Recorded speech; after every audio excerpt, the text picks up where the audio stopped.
Do you want to say good morning to everybody? Huh? Do you want to say good morning? Tell everybody hi.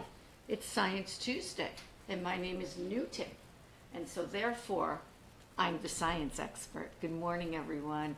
I'm here with Newton this morning on this Tuesday, July 25th, and we are doing Science Tuesday, as you know. Good morning, Serena. Good morning, Stephanie. Let's see. Jacob, where have you been? Christina, good morning. Jean, good morning. Good morning, everybody. Yes, Newton's here this morning, and the reason he's here is for two reasons. One, it's Science Tuesday, and one of our paintings, believe it or not, has a bird in it. And the second is, right after this, I have to take Newton for a haircut and a bath. And he despises his haircut and bath, but he feels so good after. So this is the before, and then tomorrow you're going to see the after when Newton is looking really fabulous for summer. Okay, I'm going to put you over in your own chair, okay? Can you sit and watch this, or are you going to... Yeah, I'm not sure he likes our programming. Why don't you sit? There you go. Have your bird. There we go. Hi, everyone. How are you today? It's good to see you. Let's see what Jacob says. I will show him after. I promise you. Hi, Chelsea. Okay, so good morning, everyone. Science Tuesday, and Serena's with us, right? Yes, she's going to comment a lot because this is Smart Start. And what do you do? Here, you can go. Smart Start. We start our day with a piece of art, and we, I don't know, feel better, I hope, or just, whoops, sorry about that. I just wanted to let him down. Or we just basically cultivate our lives as we're informed by art. And I want to shout out Stephanie for coining a new term, Smart Starters, which I am going to make t-shirts for and give them away to people who come up with, I don't know, I don't want to make this a competition. I'll think of something. All right, so here, look what we're starting our day with. Who do we have here? Wanted to talk about today. Hi, Steve. Hi, Eunice. Hi, Greg. So I really wanted to talk today, since it's Science Tuesday, about Joseph Wright of Derby. And I think what's really interesting about this is it is so contemporary. The issues that he was dealing with at his time are the issues, some of the issues that we are still dealing with now. So I want to read you an overview, and then we'll talk about the individual pieces. His paintings of the birth of science out of alchemy, often based on the meetings of the Lunar Society, a group of scientists and industrialists living in the English Midlands, are a significant record of the struggle of science against religious values in the period known as the Age of Enlightenment. I think that we still have this conversation on a global level going on. And so I think, as you know, that's why it's so important to look at art, so important to look at historical pieces, just to look at, art is a document of history, and it's a particular artist's take on it. And so I find this so amazing that we knew this, in the Age of Enlightenment, in the Industrial Revolution, that there is this push and pull with the religious advocates, let's say, and scientists, and the push and pull continues.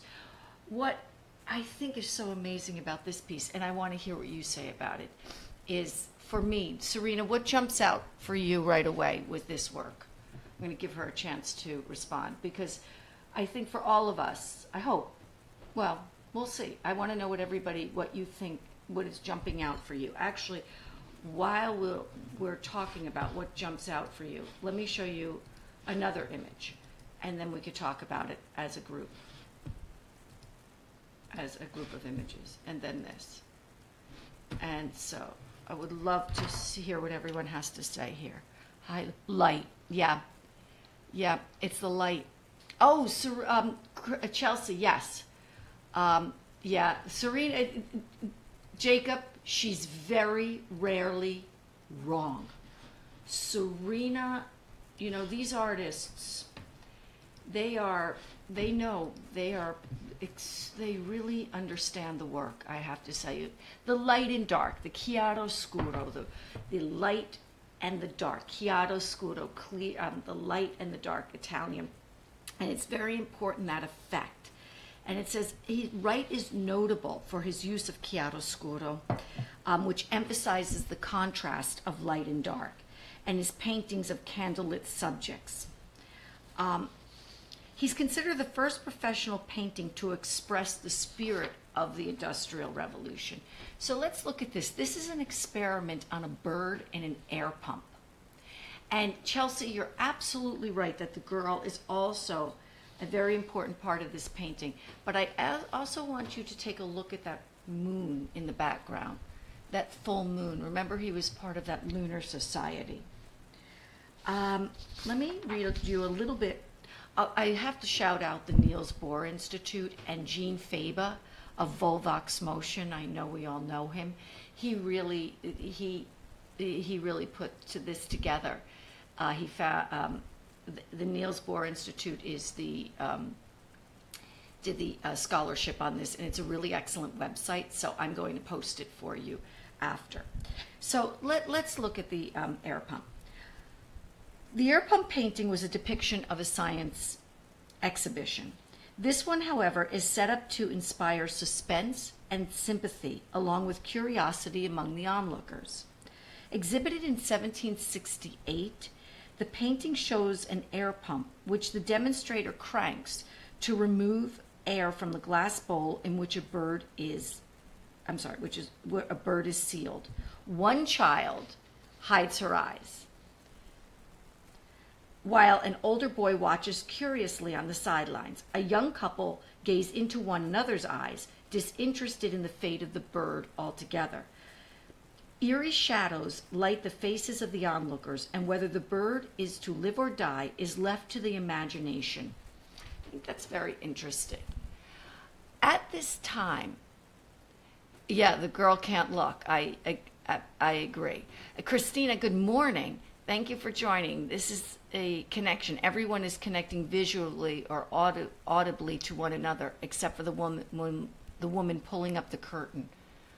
I actually think that's a man pulling up the curtain, but you're absolutely right. It's interesting that at this time, these experiments were taking place, and Wright was really part of kind of doing these experiments and such. And people joined in, families joined in, young people joined in. But I think it's really interesting that he's the way he's depicting the girls is very much that they're kind of not ready for science, that isn't their place, although they're there enjoying. They still need to be protected. And I'm going to post a comment by Voltaire at this time, who really talks about women's women's connection to science and also their lack of ability in it and why they need to be kept to the sidelines. And so all of this, I do believe informs the work. I love the light. I love the use of light. And I do think that Wright was really in his work experimenting and showing us the scientific inquiries of the day.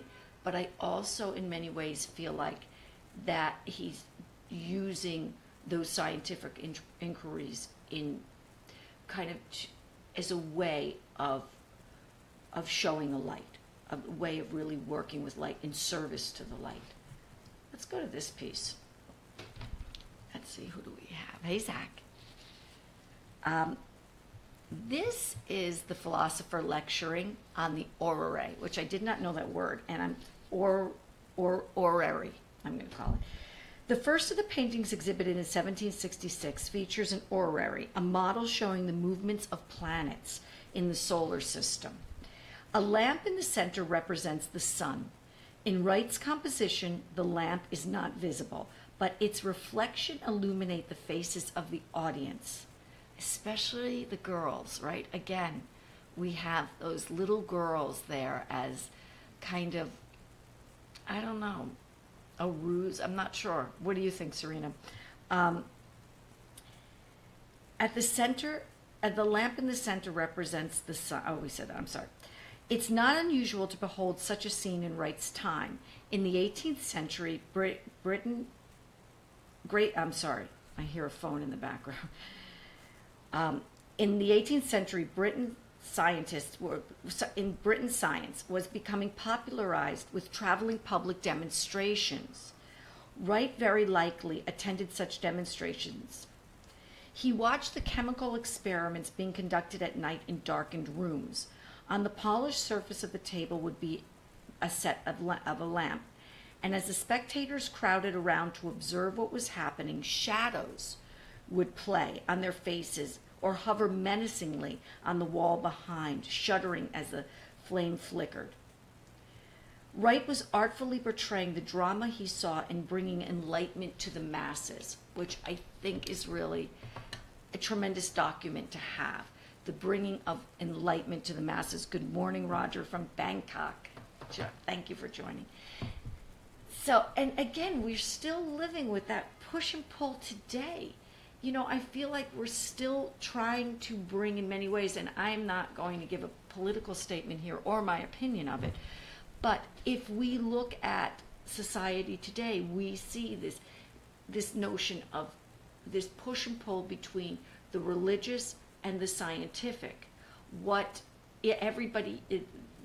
I feel like it's even a bigger division today than it was then, that this notion of scientific inquiry could threaten people's beliefs of religion. And I feel, well, I want to move on to this. And I think that we're still, history's repeating itself, as they say. I want to show you this one, which I think I found really interesting, because in the middle of all of this scientific inquiry, he then shows us an iron forge. And I want to take a look at that, Christina. Incorporating children is a hope for the future. Yeah, I think that's true. I think that is absolutely true. He's hoping to educate for a greater, he understands what's happening in the age of enlightenment. He's embracing it, and he's hoping that by popularizing it and imparting it to such young children, that we're creating generations of people who understand and embrace science. There's no question. I think that's a great comment. Okay, an iron forge, oil on canvas. What do we have here? I love the iron forge. I think it brings us back to then working specifically. It's working specifically with technology, but not the same level of technology where he is thinking about the solar system and the notions of gravity and the Newtonian concepts and such, which I want to read you something about, but I need to find it. Let me see. So I love the iron forge because I think the light is just tremendous here. But look at the figures again.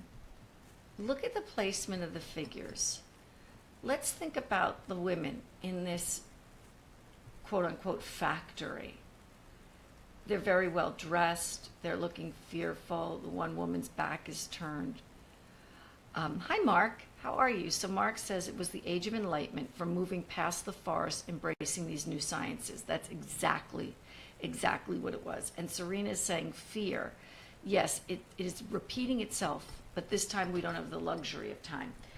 And I think it is repeating itself. And I think that fear will always repeat itself. And I think that we've yet to evolve in many ways to where we need to be. Or actually, we've evolved to where we need to be. We have to continue to evolve in our ways of thinking. But I do think it's so interesting that this is 1700s, right? 18th century, and we are now in the 21st century, and we are dealing with some of the same issues. And so I wonder if there is more of an understanding of looking at art and seeing what came before us, does that inform us even more? I mean, obviously, you and I are getting this today, and most of you probably knew about these paintings anyway, and such. But I wonder, for example, like Wright did, trying to popularize science, if popularizing art and art history more leads to a greater enlightenment, so that we can all see that nothing is new. The issues that we're dealing with now are issues that we were dealing with then and continue to resonate. Let's see. Good morning, August. Evolution is too slow. I think Jean Faber has to weigh in on that, Serena. I can't even discuss evolution. I wouldn't even discuss it. I don't know enough about it, but I feel like I live with the master of it, so he gets to discuss it. But I have to tell you, I love the light of these works, and I love the sentiment. I love that there was this idea in the 17th century that this was kind of also their entertainment. And, they had these societies and they did these experiments, and they met as a group, and people talked and they shared their ideas and thoughts, and how it will affect them, how it will affect the future, how the future was changing. I mean, this was a very scary time. The Industrial Revolution is a very scary time. A lot of people's work did not like today. Coal mines were not coming back, or these people now were going from an agrarian society, as Jacob points out, going into the coal mines, into a more industrialized nation and world, and that was very scary. It was, I would say, even as scary or scarier than it is today, as we move away from a factory and manufacturing based society into much more of this computer age, whatever you want to call that. So I love that there was this kind of camaraderie in Wright's world of this that includes children and women and people discussing it and almost being entertained by it, because that opens up the level of discussion. So that is my Science Tuesday. Yeah, science is not hard. I said entertainment. Yeah, I did, Christina. Who knew that families gather around TV or their cell phones would create the same type of light on their faces?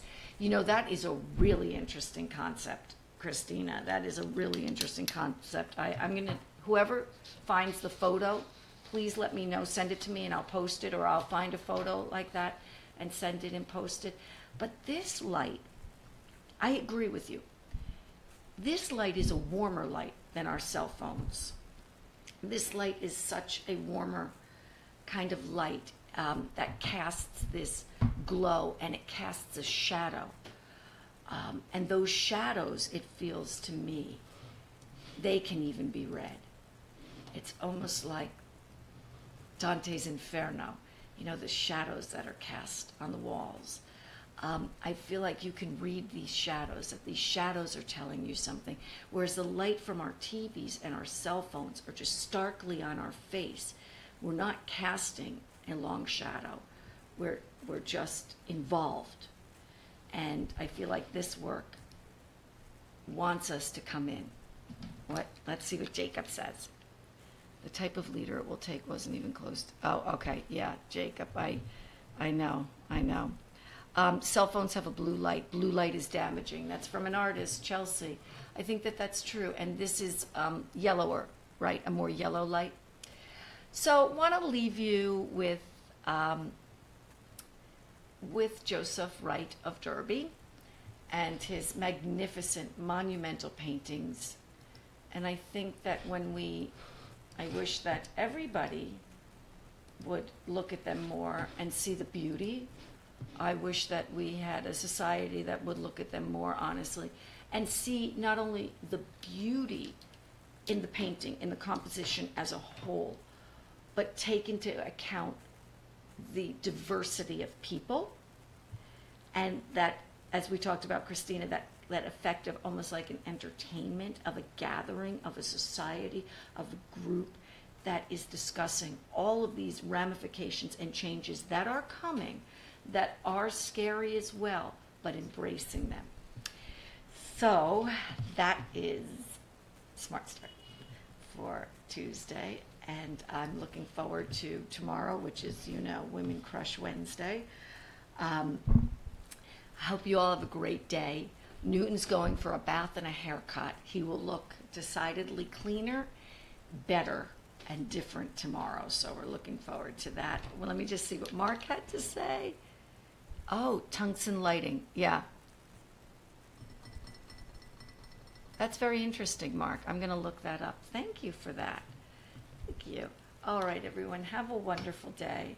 And let's think about how we find the balance, in our world. There's got to be just a balance instead of these polar opposites. Can we, and I think the paintings and art show that, can we, in our own lives, can we find that space where it's a difficult space, it's not a right or wrong, but it's gray matter. It's that in between, living with that in between. It's very difficult.